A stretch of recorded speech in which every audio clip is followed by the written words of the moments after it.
A'udzubillahi minasyaitonirrajim. Bismillahirrahmanirrahim. Assalamualaikum warahmatullahi wabarakatuh. Innal hamdalillahi nahmaduhu wa nasta'inuhu wa nastaghfiruh wa na'udzu billahi min shururi anfusina wa min sayyiati a'malina. May yahdihillahu fala mudilla lahu wa may yudlil fala hadiya lahu. Asyhadu an la ilaha illallah wa asyhadu anna Muhammadan 'abduhu wa rasuluh. Amma ba'd. Saya muliakan ahli jawatan kuasa surau, seterusnya hadirin hadirat yang dirahmati Allah Subhanahu wa taala. Mudah-mudahan kesemua kita di dalam perlindungan, rahmat dan juga limpah kurnia Allah Subhanahu wa taala. Amin ya rabbal alamin. Tuan-tuan yang dirahmati Allah Subhanahu wa taala, hari ini kita dah masuk 23 dah kot, 23 Syawal. Jadi kalau orang dulu-dulu dia akan sawut, dia akan tanya kan, dah raya ke berapa dah ni? Orang pun cakap lah dah 23 raya dah, dah raya ke 20 kan, contoh kan. Ini kita menimbulkan persoalan, lama sungguh orang Melayu ni raya 20 hari pun raya lagi. Kan cumanya di kalangan ugamawan di Malaysia ni dia jadi isu lah sikit sebab ada yang di kalangan mereka yang bila kita kata raya kedua, raya ketiga, raya ke-20 ni ada yang kata haram sesiapa yang kata raya 30 hari. Dia kata macam tu sebab raya hanyalah sehari. Baik, ada pula yang dia begitu tegaslah di dalam hal ni. Cumanya kita melihat maksud orang Melayu tu bukanlah raya yang Nabi ajar ataupun raya yang disyariatkan di dalam agama ni, yang Nabi bagi tahu tu raya yang padanya kita mensyiarkan takbir kan. Padanya kita syiarkan takbir tu kita kuat kan. Pada hari raya itu kita bersolat hari raya. Pada hari raya itu kita ada khutbah raya kan. Tapi yang orang Melayu maksudkan bukanlah 30-20 hari raya tu, bukanlah maksud dia setiap hari tu ada benda tu, tak kan. Maksud dia 20 raya itu adalah kita mungkin boleh pergi rumah orang lagi, ziarah dan sebagainya. Itulah maksud kan. Sebahagian yang terlalu keras sebab bila sebut raya je dia ingat orang Melayu maksudkan raya itu adalah raya syarak tadi. Sebab tu dia marah, haram betul kalau kita kata raya itu 30 hari. Yang syarak yang tu memang bukan. Syarak hanya satu hari. Tetapi bahasa kita kata raya itu bukanlah maksudnya raya yang syarak tadi, raya adat kita lah kan, adat kita. Cumanya yang tu terlampau keras dan juga bahaya juga terlalu longgar kan raya dia. Aku memang raya 30 hari, jadi aku akan yang ni pun terlalu meraihkan pendapat ni pun bahaya juga sebab dia akan membawa kepada israf ataupun berlebihan kan. Yang ni yang terjadi di dalam banyak agama lain. Sebagai contoh mungkin macam Kristian kan. Christmas bila? Disember kan. Disember adalah Christmas. Jadi daripada bulan awal bulan 12 tu dia orang dah berbelanja secara besar-besaran untuk menyambut Christmas pada 25 Disember esok. Lepas tu sambung pula dengan sambutan tahun baru. Jadi kita yang terlalu longgar sangat okey lah kan. Memang jenis kita di tengah-tengah kan, kita di tengah-tengah, bukanlah kita over sangat kan. Sebab apabila kita buka ruang ni kan, jomlah kita raya 30 hari, dia akan menyebabkan orang ramai berbelanja secara israf ataupun dipanggil tabdzir, membazir di dalam agama ni. Allah Ta'ala sebut dalam Al-Quran, wala tubadzir tabdzira, innal mubazzirina kanu ikhwanas syayatin wa kana asyaitanu li rabbih kafura. Dan janganlah kamu membazir membazirnya. Kalau kita terjemah maksud tu kan, membazir ni apa tuan-tuan? Membazir ni kita belanja benda yang tak ada faedah kan. Kita beli benda tu, dia tidak memberikan faedah sangat kepada kita. Itu termasuk di dalam takrif membazir. Ataupun kita berbelanja benda yang membawa kepada maksiat. Belanja benda tu kalau ada dia jadi dosa. Contohnya kita beli benda-benda yang tak sepatutnya, itu juga membazir. Dan satu lagi, kalau kita tengok bahasa Arab, bazar, wala tubadzir, bazar itu adalah pokok yang baru nak tumbuh. Baru nak tumbuh kita dah cantas, kan? Maksudnya jenis ada duit sikit belanja, ada duit sikit belanja, tak sempat lagi duit itu nak kita gunakan, nak kembangkan, dia dah guna. Yang tu termasuk dia dalam membazir. Jadi bila kita buka sangat ruang raya 30 hari ni, jadi dia akan menjadikan orang berbelanja secara berlebih-lebihan. Jadi taklah keras sangat dan taklah longgar sangat. Agama Allah itu di tengah-tengah. Spiritnya ataupun semangatnya di tengah-tengah. Baik. Alhamdulillah hari ni juga tuan-tuan hujan tadi. Saya ingat tak dapat nak datang tadi. Saya ingat sebab takut Lubuk Cina tu banjir, kan? Cina tu takut situ selalu banjir, kan? Jadi takut tak dapat. Alhamdulillah lah. Tanya-tanya orang tadi, jalan dia kata boleh lalu lah. Jadi apabila hujan ni, kita doa kepada Allah Subhanahu Wa Taala, ya Allah, Allahumma sayyiban nafi'ah. Ya Allah, berilah penur. Sayyib ni adalah timpaan, hujan nafi' yang memberi manfaat. Timpakanlah kami ini satu timpaan yang bermanfaat, yakni air hujan yang turun itu menghidupkan tumbuh-tumbuhan dan sebagainya. Tapi kalau dah banyak sangat air, rosak jalan, rosak tanaman, doa pula satu lagi yang Nabi ajar, kan? Apabila sahabat tu dia mengadu kepada Nabi sedang berkhutbah, kan? Di masjid Nabi, lalu dia kata, wahai Rasulullah, jalan rosak, tanaman habis semua. Nabi doa, Nabi kata, Allahumma hawalaina wala alaina. Ya Allah, bagi hujan turun di sekeliling kami, kan? Kami duduk sini, turunkan hawalaina, di sekeliling kami ni, wala alaina, jangan turun atas kami, dah cukup. Itu maksudnya, wala alaina. Allahumma alal akam waz ziraq wa butunil awdiyah wa manabitis syajar. Ya Allah, turunkanlah di bukit, di lembah, di tempat-tempat pokok tumbuh. Jadi itu boleh kita doakan, tuan-tuan. Okey. Baik, tuan-tuan, jadi kita sebenarnya nak sambung kitab kita, bab larangan-larangan syarak. Jadi apa benda yang agama ini larang kita buat. Jadi ini tu tajuk buku kita ni, apa yang agama larang kita buat. Baik, tajuk kita yang terakhir adalah Al-Tarkis Salah, Babun nahyi an adami itmamir ruku'i was sujudi wa iqamatis sulbi bainahuma. Bab larangan daripada tidak menyempurnakan rukuk, sujud dan juga berdiri. Apabila kita salat, kita dah masuk bab dalam salat. Dalam salat ni apa benda yang kita dilarang? Antara benda yang kita dilarang adalah kita tidak menyempurnakan rukuk, sujud dan juga berdiri, kan? Kalau tarawih hari tu, kita ingat tak ada video yang di Indonesia ni memang setiap tahun apabila Ramadan je, dia akan ada satu video yang viral.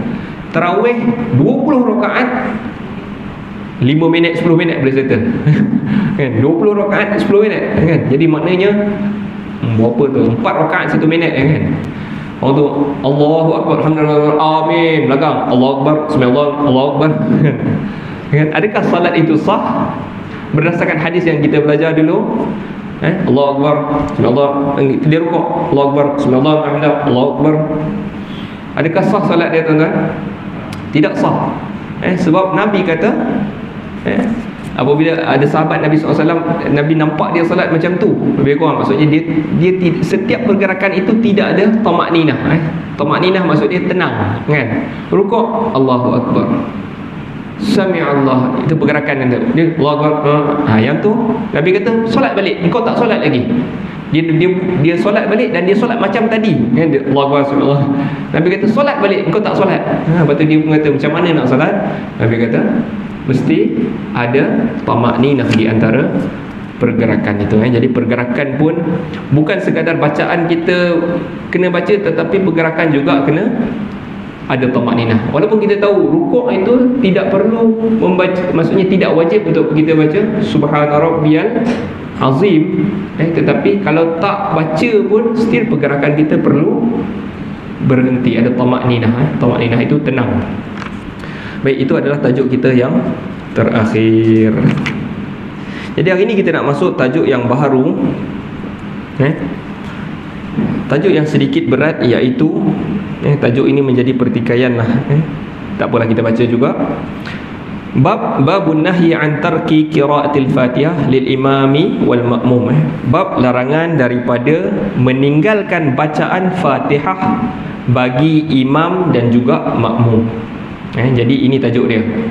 Jangan tinggal baca Fatihah. Baik. Hadis daripada Ubadah bin As-Samit. Hadis ini diriwayatkan oleh Imam Al-Bukhari dan Muslim. Maknanya hadis ini sahih, tuan-tuan. Ubadah bin Samit ni siapa, tuan-tuan? Dia adalah sahabat Nabi SAW. Bila you dengar nama Ubadah bin As-Samit, dia adalah sahabat Nabi, nama yang terkenal. Dia seorang Ansari. Maknanya dia masuk Islam di mana kalau kita panggil dia Ansari ni?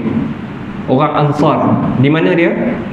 Madinah, kan? Okey. Kalau orang Mekah kita panggil apa? Muhajirin, kan? Muhajir, kan? Ansar untuk orang Madinah. Dia orang Madinah. Baik. Kemudian dia ini masuk Islam sebelum Nabi datang ke Madinah. Maknanya Nabi di Mekah tu 13 tahun. Dalam tempoh hujung-hujung tu, sebelum Nabi masuk ke Madinah, dia dah masuk Islam. Ubadah bin Samit dah masuk Islam. Di mana dia jumpa Nabi? Dia jumpa Nabi di dalam perjanjian Aqabah. Maknanya Nabi, orang-orang Aus dan Khazraj datang berjumpa Nabi. Sebelum Nabi berhijrah tu berjanji, bersumpah setia, kalau Nabi datang esok, kami akan undi Nabi. Itu maksud dia. Maksudnya bukanlah undi zaman tu, kami akan sokong Nabi lah, kan? Dia macam, kalau hari ni saya janji tuan, saya akan undi tuan. Macam tu lah lebih kurang, kan? Okey. Jadi dia dah masuk Islam waktu dia berjumpa dengan Nabi. Apabila Nabi SAW duduk di Madinah, dia ada di Madinah, dia menyertai ke semua peperangan, iaitu perang Badar, perang Uhud dan perang-perang yang selepas daripada itu. Dan apabila Nabi SAW meninggal je, Ubadah ni dia pindah ke Syam. Syam ni biasa dengar juga. Syam ni kat mana, tuan-tuan, kan? Syam ni hari ni 4 negara. Lebanon, Syria, Damsyik, Lebanon, Syria, Palestin dan juga Jordan. 4 negara ni. Itu dulu adalah Syam. Sebelum tahun 1900 orang panggil tempat itu adalah Syam. Selepas British memecah-mecahkan tu, dia panggil ini Jordan, dia panggil ini Lebanon, kan? British punya kerja ni, yang jadi sampai 4 ni. Siapa punya kerja? British. Kalau kita nak tahu siapa pengkhianat paling teruk dalam dunia ni, British lah, tuan-tuan. Hari ni orang bergaduh tanah sebab apa? Sebab British yang lukis peta tu. Semuanya British. Okey. Dia berpindah ke Syam. Ubadah bin Samit ni dia berpindah ke Syam. Lepas tu dia sempat bersama dengan Amr bin al-As membuka Mesir. Dan akhirnya dia meninggal di Palestin, di Ramallah. Di Ramallah di Palestin. Okey, itu adalah Ubadah bin As-Samit. Mereka ini tidak, walaupun mereka ini sahabat Nabi, mereka tidak tunggu di Madinah. Dia orang duduk Madinah dengan Nabi, kan? Duduk dengan Nabi dah menedak, inna lillah, dia pun tak apalah, perlahan lah aku zikir duduk rumah ni pencen, tak. Mereka itu terus bekerja, menyebarkan Islam, bekerja, tuan-tuan. Jadi kalau kita kadang-kadang ni kita kata dah pencen-pencen ni duduk rumah ialah berzikir, pun tak betul juga kadang-kadang kan. Kalau boleh kerja macam dia ni, kan? Kalau Ubadah bin Samit ni, dia boleh bekerja. Dia meninggal pada tahun 34 Hijrah. Nabi meninggal 11 Hijrah. 20 tahun lepas Nabi meninggal tu baru dia meninggal. Dia boleh kerja. Dia kerja. Usahalah apa-apa yang boleh menyumbang kepada agama ni, tuan-tuan.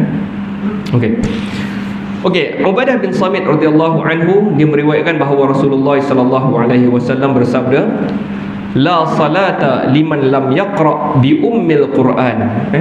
tidak ada salat bagi sesiapa yang tidak membaca Ummul Quran, ibu kepada Al-Quran. Jadi bila dia sebut Ummul Quran, sahabat semua faham. Tak ada siapa tanya, apa itu ibu Al-Quran? Kan? Tuan-tuan faham tak ibu Quran? Kita pun faham kan, apa dia? Surah Al-Fatihah kan? Itulah ibu Al-Quran. Kerana padanya ada segala maklumat. Kalau kita nak simpulkan Al-Quran itu dengan satu surah, orang minta, boleh tak simpulkan Al-Quran yang satu surah? Semuanya ada pada surah Al-Fatihah. Dia menunjukkan siapa Tuhan. Dia memperkenalkan kita siapa Tuhan kita kan. Alhamdulillah Rabbil Alamin. Dia Tuhan sekalian alam. Okay. Dia perkenalkan kita, dia tunjuk hubungan kita dengan Tuhan, jauhi kita kesesatan. Syariat-syariat Allah Ta'ala turunkan Al-Quran tu, tunjukkan kami jalan yang benar. Syariat itu dalam Al-Quran. Semua terkandung, boleh disimpulkan dengan surah Al-Fatihah. Baik. Tidak ada salat bagi sesiapa yang tidak membaca Ummul Quran. Dan hadis yang kedua yang diriwayatkan daripada Ibnu Hibban dan juga Daruqutni dengan sanad yang sahih, Nabi sebut la tujzi'u salatun la yuqra'u fiha bi Fatihatil Kitab. Tidak cukup salat sesiapa yang tidak membaca padanya Fatihatul Kitab, pembuka kepada Al-Kitab, iaitu surah Al-Fatihah. Okay.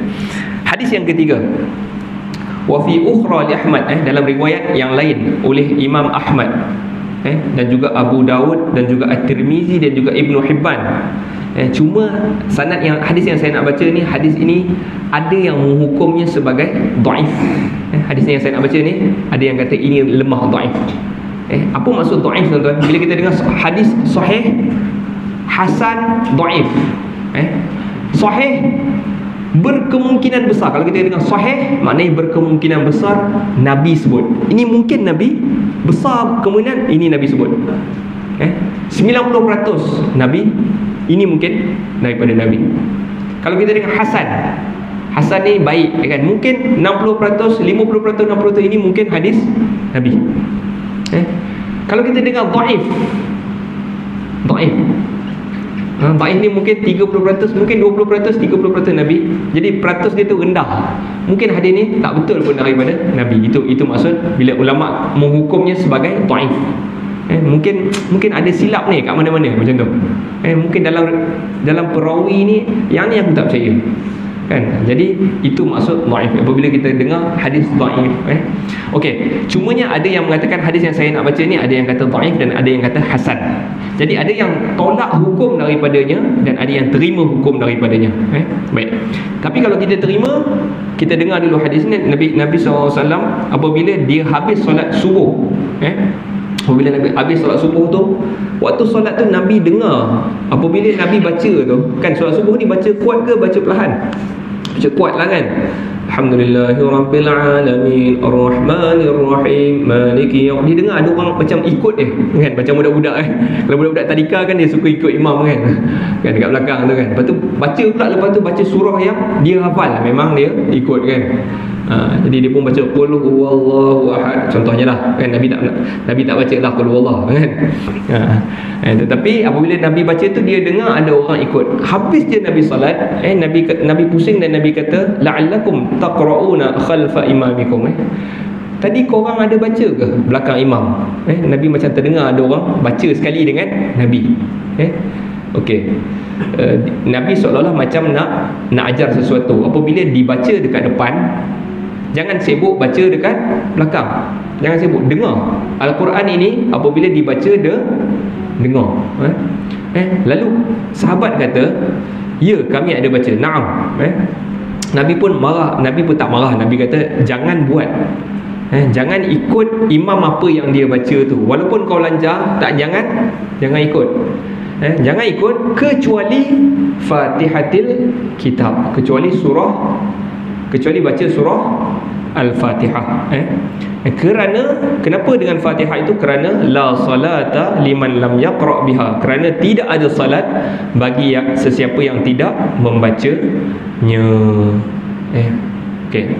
Jadi Hadis ini dia akan menjadi bukti kejap lagi berkaitan beberapa pandangan ulama terhadap perkara bacaan Al-Fatihah. Okey. Yang pertama saya nak bagi tahu kejap.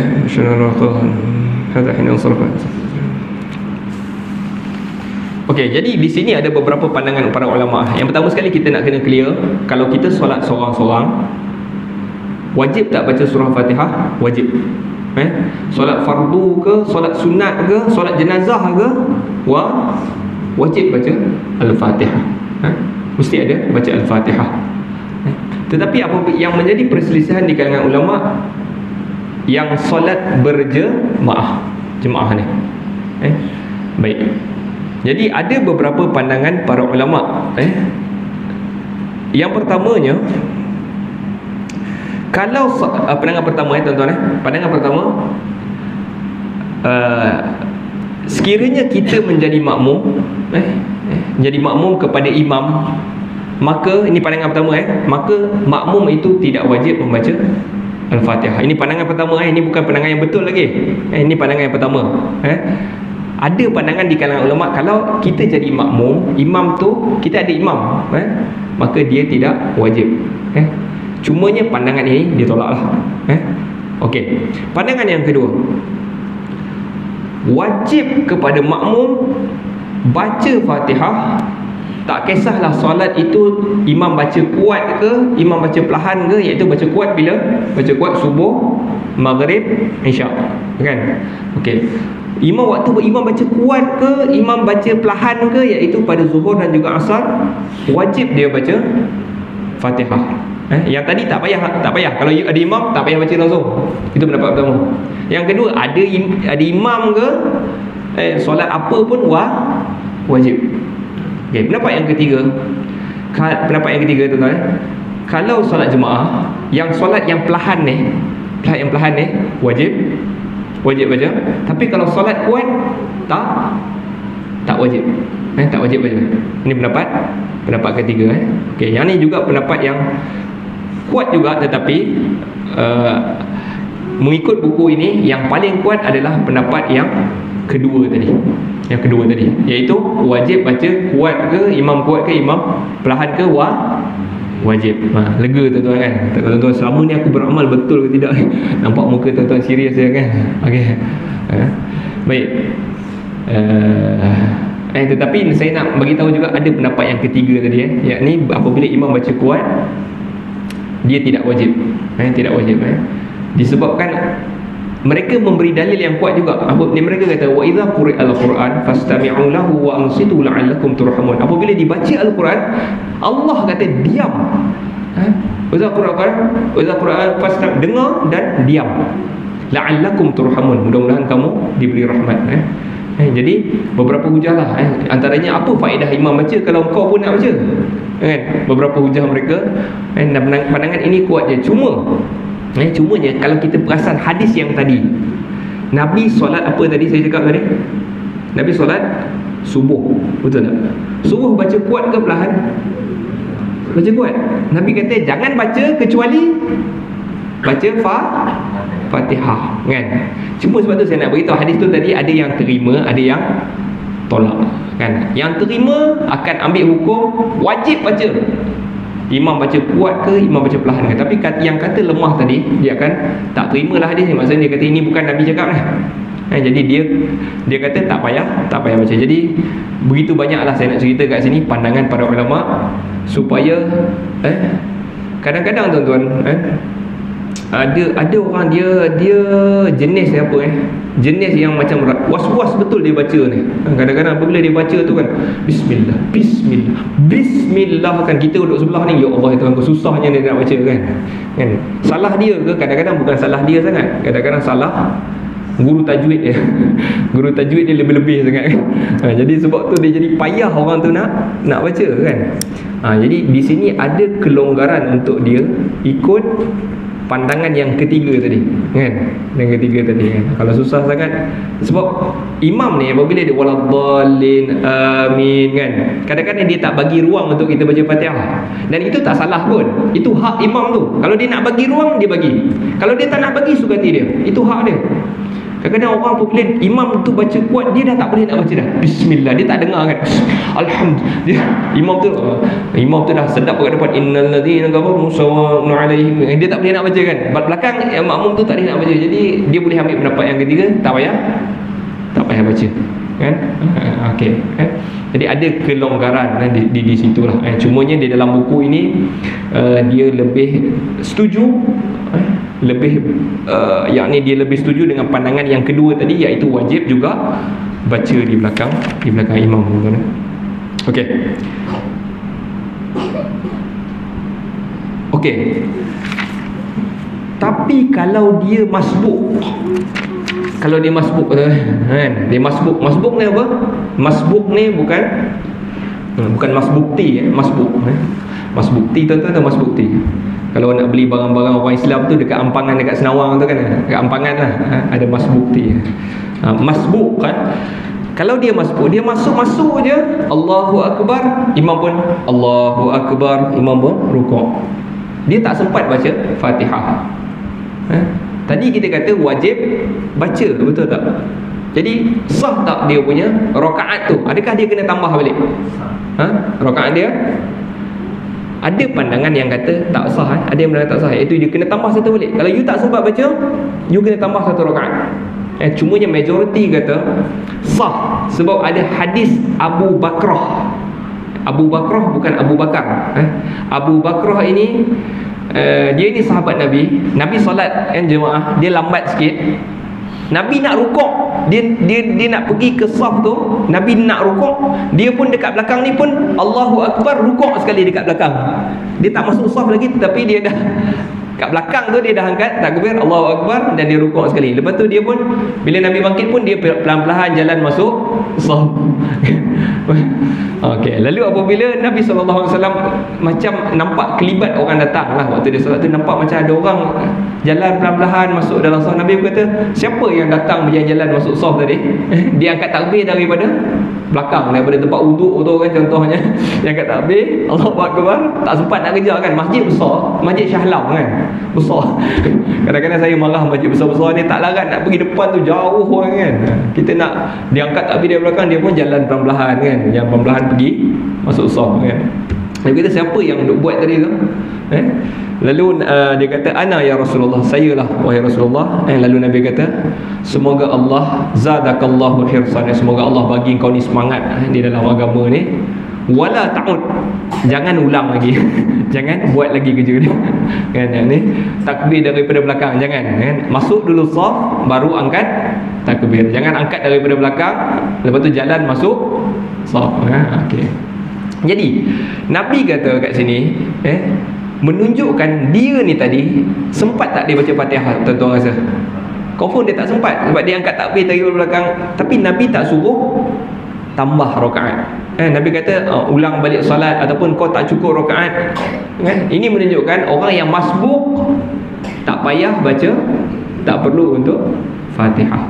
Okey, jadi lengkap. Jadi orang masbuk dia terkecualilah daripada Fatihah. Tetapi kalau dia dipanggil apa dipanggil istilah dia, daripada awal, maksudnya dia tamam bersama-sama dengan imam daripada awal, tapi dia wajib membaca Fatihah. Okey. Anda tanya jemaah al-imam laum pada usaha jariah ilmu. Okey, ada soalan setakat ni tuan-tuan? Pasal surah Fatihah ni, kalau ada lah tuan-tuan rasa macam nak tanya. Kalau ada pun tak apa, kejap lagi boleh tanyalah. Okey, habis tajuk kita tentang kewajipan membaca Fatihah. Jadi kesimpulannya apa tuan-tuan? Wajib baca Fatihah kecuali masbuk. Masbuk boleh dan disebabkan ada hadis tadi. Baik, kita masuk kepada tajuk yang seterusnya, An-nahyu an salatir rajuli laisa ala atiqihi syai'un. Okey, tajuk yang seterusnya adalah larangan. Kita tak belajar hukum apa macam mana nak takbir tak. Kita belajar apa yang dilarang di dalam solat tu. Apa yang tak boleh buat dalam solat. Okey. Yang tadi jangan, larangan daripada meninggalkan, jangan tinggalkan Fatihah. Okey, ini kita nak masuk tajuk yang baru adalah larangan daripada solat lelaki. Seorang lelaki itu bersolat laisa ala atiqihi syai', yang tidak ada pada bahunya sesuatu pun. Boleh faham? Dia salat tapi bahu dia tak tutup. Contohnya, okey. Kita dengar dulu hadis sebelum kita tak faham tajuk ni, kita baca hadis. Hadis ini diriwayatkan oleh Al-Imam Al-Bukhari daripada Abu Hurairah radhiyallahu anhu. Hadis ini hadis sahih. Nabi SAW sebut, la yusalli ahadukum fi thawbil wahid laisa ala atiqihi minhu syai', wa fi lafz laisa ala atiqaihi minhu syai'. Janganlah seseorang kamu itu bersalat dengan baju yang satu. Nabi sebut, jangan seorang kamu salat dengan satu pakaian, satu sahaja pakaian dia, tidak ada di atas bahunya daripadanya sesuatu. Dalam riwayat lain dia kata, dan tidak ada di kedua bahunya sesuatu. Okey. Jadi yang kita nak faham hadis ni, apa maksud dia? Maksud dia adalah larangan daripada seseorang itu bersolat tidak menutup bahu. Sebagai contoh, dia pakai kain plekat saja kan. Baik. Jadi larangan ni larangan haram ke larangan apa sebenarnya? Ini larangan dipanggil makruh. Larangan jangan tu maksudnya sah tak solat dia? Sebahagian mengatakan sah, sebahagian kata sah kalau surat sunat, kalau fardu tak sah. Boleh faham? Okay, jadi apa pun kita dengar hadis ni, kita kata oh jangan solat tanpa tutup bahu. Contoh dia pakai kain sampai sini kan. Kalau dulu orang rajin buat ni, panas duduk kampung kan. Hari ni kampung pun ada aircon, tak apalah kan. Dulu panas duduk kampung, jadi pakai kain blekat je. Allahu Akbar. Ini adalah bentuk yang Nabi SAW larang untuk kita buat. Terpulanglah Nabi larang tu adalah makruh. Makruh tu maksud dia apa tuan-tuan? Makruh tu maksud dia apa? Dibenci. Dibenci. Janganlah buat benda yang dibenci. Okey. Tetapi cuma Nabi tadi, sebelum Nabi sebut tutup bahu tadi, Nabi kata janganlah seseorang kamu solat di dalam pakaian yang satu. Maknanya seolah-olah Nabi tak bagi pakai satu je. Macam mana kalau orang tu pakai jubah? Jubah kan satu je kan? Boleh tak? Boleh. Sebab yang Nabi larang tadi, pakaian dia satu tu, dia tak dapat nak tutup bahu kan. Dia pakai jubah sekeping je kan. Tapi jubah tu tebal lah, tak adalah jarang ke nipis kan. Itu je dia pakai. Boleh tak? Boleh. Pakaian itu kalau dia tutup, sah. Isu dia bukan pakaian satu, isu dia adalah tidak menutup tutup bahu. Okey, apa lagi isu di sini? Qala inna sitra ma ka wajib fil fardhu wal nafilah. Okey, jadi pendapat yang pertama kalau orang tanya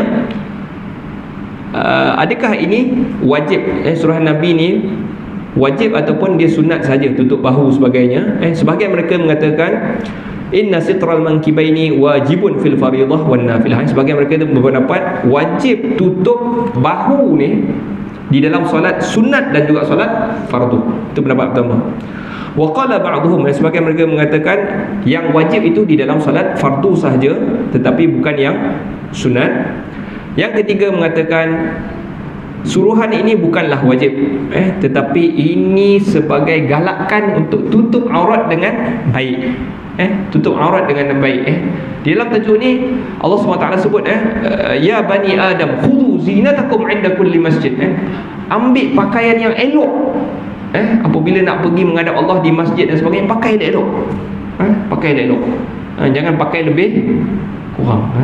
Kita kadang-kadang bila ada majlis annual dinner sebagai contohnya kan, gala masjid, majlis macam tu, kita pakai paling elok kan.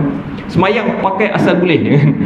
Apa ada t-shirt kan, t-shirt apa yang koyak-koyak tu pakailah. Jadi pakai yang elok. Di sini adalah galakan untuk kita pakai elok-elok menghadap Allah Subhanahu wa taala. Okey. Di sini juga kita nak kena clear. Nombor satu tadi saya kata, Nabi kata jangan seseorang kamu pakai pakaian satu. Bukan itu maksud dia. Maksud dia adalah yang tidak tutup bahu. Okey. Boleh tak pakai yang satu helai je? Boleh. Okey, nombor satu clear. Nombor dua, tidak disyaratkan memakai seseorang itu dua pakaian. Dia mesti, sebagai contoh, mesti pakai kain, lepas tu pakai baju, baru sah tak? Tidak, benda itu tidak. Tapi yang ditekankan di sini mestilah ia menutup bahu dia. Dalam Yesus. Okey. Memang yaqulu an salatihi batilah. Okey. Soalan di sini, kalau misalnya dia solat juga, tuan-tuan, dia solat juga. Dia ada kain plekat je. Dia ada kain plekat je. Dia solat. Sah tak solat dia? Okey. Di sini ada beberapa pandangan. Yang pertama mengatakan solatnya tak sah tadi. Sebab Nabi kata jangan solat yang tak tutup bahu. Maksud dia kat situ macam larangan lah. Ada yang kata tak sah. Dan yang pendapat yang kedua adalah solat dia sah, tetapi dia kurang di dalam pahala di dalam menutup aurat. Yang ini adalah pendapat yang mungkin diterima oleh majoriti lah. Maknanya sah tetapi tidak sempurna pakaian dia. Okey. Habis tajuk tentang menutup bahu apabila kita solat. Berapa masuk? 8?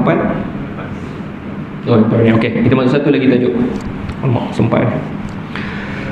Bab larangan. Babun nahi anis sadli wat talassum fi shalah. Bab larangan daripada melepaskan pakaian, yakni tak ikat pakaian tu. Sebagai contoh, dia ada satu kain ihram. Kain ihram tu besar ataupun macam selimut besar kan. Selimut tu bersih.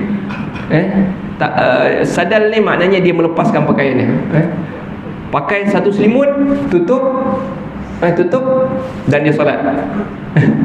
Tapi selimut tu tebal kan, tapi dia tak ikat. Dia pakai tutup macam tu Yang tu dipanggil sadal. Sadal. Okey. Itu maksud pertama sadal lah. Maksudnya tutup semua sekali solat. Ataupun boleh difahami juga sadal ni maksudnya lepas kan. Maknanya dia pakaian dia tu labuh sampai sapu tanah. Okey. Kedua-duanya dilarang oleh agama. Babun nahi daripada sadal. Baik, sadal kalau kita faham maksud yang pertama tadi, pakai baju tak ikat kan, dia hanya tutup dengan selimut, solat Allahu Akbar. Ini juga larangan. Yang kedua at-talassum. Talassum ni maksudnya tutup muka. Pakai face mask. Pakai face mask bagi contohlah. Larangan juga di dalam solat. Tak apa, kita tengok dulu. Kita dengar dulu hadis yang akan terkejut pula kenapa pula ni. Daripada Abu Hurairah radhiyallahu anhu anna Rasulullah sallallahu alaihi wasallam naha 'anis sadli fi salati wa ay yughatti ar-rajula fahu. Bahawa Rasulullah sallallahu alaihi wasallam melarang daripada sadal, as-sadlu di dalam salat. Sadal tadi apa? Ambil kain solat. Tak ikat, tak ikat Okey. Jadi kenapa dilarang untuk sadal? Yang pertama, kalau itu maksud dia boleh jadi dia rukuk kejap lagi terbuka semua. Boleh faham? Itu larangan sadal. Tak boleh. So mesti ikat. Kalau you nak pakai macam tu lah, tebal, ikat lah. Jangan tak ikat. Dia akan menyebabkan terbuka macam-macam tempat. Okey, yang kedua, kalau kita faham sadal tadi adalah labuh pakaian, ini juga larangan. Sadal juga difahami dalam masyarakat Arab adalah pakaian yang labuh daripada buku lali. Maknanya dia pakai labuh jugalah. Yang tu dipanggil sebagai, lupa pula istilah dia. Apa istilah? Nabi sebut ma asfala minal ka'baini fa finnar. Nabi sebut apa yang di bawah buku lali ini, maka dia di dalam neraka. Okey, kalau itu maksud sadal juga dilarang. Okey, yang kedua wa ayyughatti ar-rajula fahu, dan menutup seorang lelaki mulutnya waktu salat. Ini juga dilarang. Sekiranya tidak ada apa-apa reason, tak ada sebab apa, saja tutup kan. Nampak macam ninja sikit kan. Saja tutup pakai face mask nampak macam ninja sikit kan. Ada macam ninja sikit ke. Yang ni dilarang kecuali kalau ada sebab. Sebab yang pertama mungkin dia nak menutup sakit dia. Okay, yang ni dibenarkan di dalam agama. Ataupun waktu kita COVID dulu kan. Sebab tu mula-mula COVID dulu tuan-tuan, yang mula kita tak boleh solat jemaah, betul Tapi bila dibenarkan solat jemaah tu, orang pakai face mask, dia jadi isu. Mana boleh tutup mulut kan? Mana boleh tutup mulut waktu solat kan? Yang ni sebab hadis ni lah. Sebab dilarang untuk tutup mulut kan. Tetapi difahami seorang lelaki yang dia saja tutup mulut dia tanpa ada apa-apa sebab tapi kalau ada sebab sakit apa lagi sebab tadi COVID pakai tanpa sebab tetapi larangan ini pun bukanlah larangan tahrim, dia adalah larangan tanzih, iaitu makruh. Ini adalah larangan makruh. Wallahu ta'ala alam. Jadi kita hari ini dapat belajar 3 tajuk tuan-tuan. Yang pertama, membaca larangan untuk tidak meninggalkan Fatihah. Yang kedua adalah tak tutup bahu. Dan yang ketiga adalah menutup mulut ataupun pakai sehelai sahaja yang tak ikat. Wallahu ta'ala alam. Ada soalan tuan-tuan? Biasanya bab-bab macam ni dia banyak soalan sebab tuan-tuan setiap hari buat benda ni kan. Kalau kita dulu kita belajar bab larangan tatayur apa semua tu kok tuan-tuan tak buat kan. Tapi yang ni mungkin ada soalan. Ada tuan-tuan? Tak ada Imam tak ada Imam dia tutup mulut tanpa sebab kan, tanpa sebab. Kalau perempuan pun maknanya kalau dia tutup tanpa sebab termasuk makruh. Makruh dalam solat dalam solat. Di luar solat yang tu terpulanglah.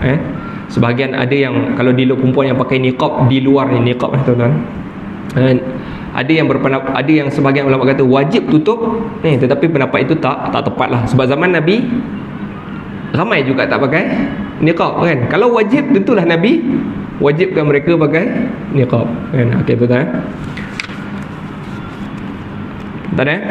Okey, wallahu ta'ala alam. Nasallallahu ta'ala yanfa'ana bima sami'na wa yaj'alana hudatan muhtadin. Allahumma arham mautana wa shfi mardana wa afi mubtalana waj'al akhiratana khairan min dunyana. Sallallahu ala sayyidina Muhammad wa ala alihi wa sahbihi wasallam. Walhamdulillahi rabbil alamin.